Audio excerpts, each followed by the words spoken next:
Hello बच्चों, चलिए प्रश्न को देखते हैं। प्रश्न है हमारे पास x तथा y ज्ञात कीजिए यदि y बराबर अवयव है 3, 2, 1, 4 तथा 2x प्लस y बराबर अवयव है 1, 0, -3, 2। हमें x तथा y का मान ज्ञात करना है, अर्थात हमें x का मान ज्ञात करना है, y का मान प्रश्न में दे रखा है। चलिए सर्वप्रथम हम प्रश्न के लिए मुख्य अवधारणा लिखते हैं।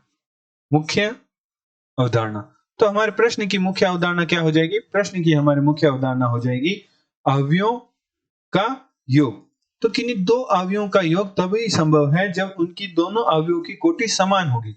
चलिए इस उदाहरण द्वारा समझते हैं। मान लीजिए हमारे पास एक अवयव है जो 2 गुणा 2 कोटि की है और हमारे पास एक द्वितीय अवयव है जो भी 2 गुणा 2 कोटि की है। तो इनका योग तभी संभव होगा जब दोनों अवयवों की कोटि समान हो, तभी हम इनका योग कर सकते हैं। और इनके योग से प्राप्त होने वाली अवयव भी 2 गुणा 2 कोटि की होगी। जो दोनों अवयव की कोटि है वही उनके योगफल से प्राप्त होने वाले अवयव की कोटि होगी। मान लीजिए हमारे पास प्रथम अवयव है जिसके अवयव है P, Q, RS एवं द्वितीय अवयव है जिसके अवयव है X, Y, Z और W। तो इनका हमें योग ज्ञात करना है। तो किन्हीं दो अवयवों का योग या घटाव उनके संगत अवयवों के योग या घटाव के बराबर होता है, अर्थात हमारे पास अवयव के अवयव प्राप्त होंगे P plus X, Q plus Y, R plus Z एवं S प्लस W।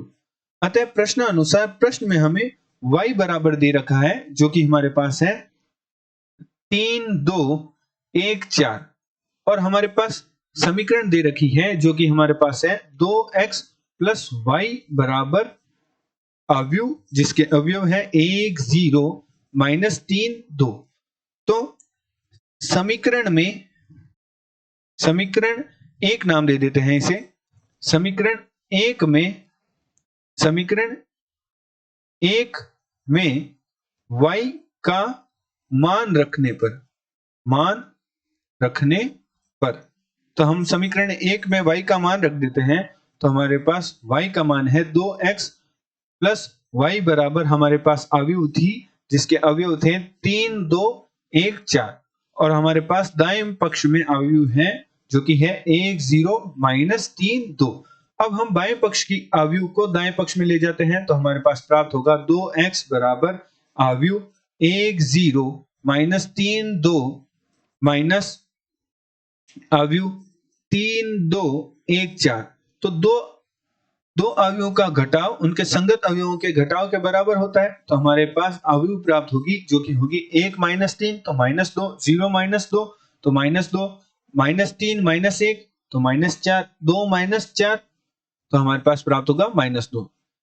अब हम 2x बराबर हमारे पास अवयव प्राप्त हुई जिसके अवयव है -2, -2, -4 और -2। अब हम जो x के गुणा में 2 है उसे दाईं ओर भेज देते हैं भाग में। तो हमारे पास x बराबर प्राप्त होगा 1/2 और 1/2 की हम अवयव में गुणा करते हैं तो अवयव के प्रत्येक अवयव के साथ 1/2 की गुणा होगी।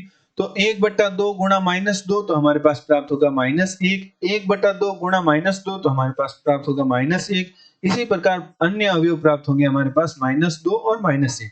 तो हमारे पास x का मान प्राप्त हुआ -1, -1, -2 और -1 एवं हमारे पास y का मान था जो कि हमें प्रश्न में दे रखा था जो कि हमारे पास था 3, 2, 1, 4। हमें x तथा y का मान ज्ञात करने को कहा था तो हमने मुख्य अवधारणा की सहायता से हमने x तथा y का मान ज्ञात कर लिया। आशा करते हैं आपको प्रश्न का समझ आया होगा। धन्यवाद।